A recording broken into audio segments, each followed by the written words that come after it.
Hello అండి, అందరూ ఎలా ఉన్నారు? అలాగే ఏం తిన్నారో కూడా కామెంట్ చేయండి. నా వీడియోస్ చూస్తున్నారు కానీ లైక్ చేయట్లేదు, షేర్ చేయట్లేదు, సబ్స్క్రైబ్ చేసుకోవట్లేదు. Please like and share subscribe. మీరు ఎప్పుడైనా కట్టెల పొయ్యి మీద కర్రీ చేసుకొని తిన్నారా? ఒకసారి ట్రై చేసి చూడండి. చాలా చాలా చాలా బాగుంటుంది. నేనైతే ఎండు చేపలు చిక్కుడుగాయ కర్రీ అయితే చేశాను. చాలా అంటే చాలా బాగా వచ్చింది. రెసిపీలోకి వెళ్ళిపోతే ఫస్ట్ కట్టెల పొయ్యి మీద బాండిల్ పెట్టుకొని కొంచెం ఆయిల్ వేసుకొని ఎండు చేపల్ని బాగా ఫ్రై చేసుకోవాలి.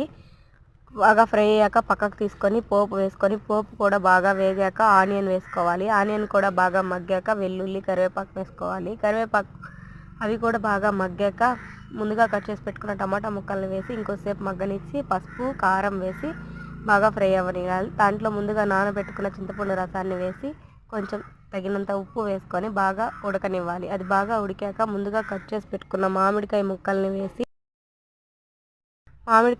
వేసి బాగా ఉడకనివ్వాలి. అది కూడా బాగా ఉడికాక ముందుగా ఉడకబెట్టుకున్న చిక్కుడుకాయ దాంట్లో వేసుకొని ఇంకొద్దిసేపు మగ్గనివ్వాలి.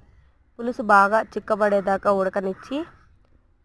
ఉడకనిచ్చి లాస్ట్లో మనం ముందుగా ఫ్రై చేసి పెట్టుకున్న ఎండు చేపల్ని దాంట్లో వేసుకోవాలి. అంతే, ఒక 5 మినిట్స్ తర్వాత వేడి వేడి ఎండు చేపల చిక్కుడుకాయ కర్రీ అయితే రెడీ అయిపోతుంది. వేడి వేడి పొగలొచ్చే అన్నంలో ఈ చిక్కుడుకాయ కర్రీ పెట్టుకొని తింటే అమృతంలా ఉంది. ఒకసారి ట్రై చేసి చూడండి. నా వీడియో నచ్చినట్లయితే నన్ను సపోర్ట్ చేయండి, షేర్ చేయండి, లైక్ చేయండి, సబ్స్క్రైబ్ చేసుకోండి. Okay, bye bye.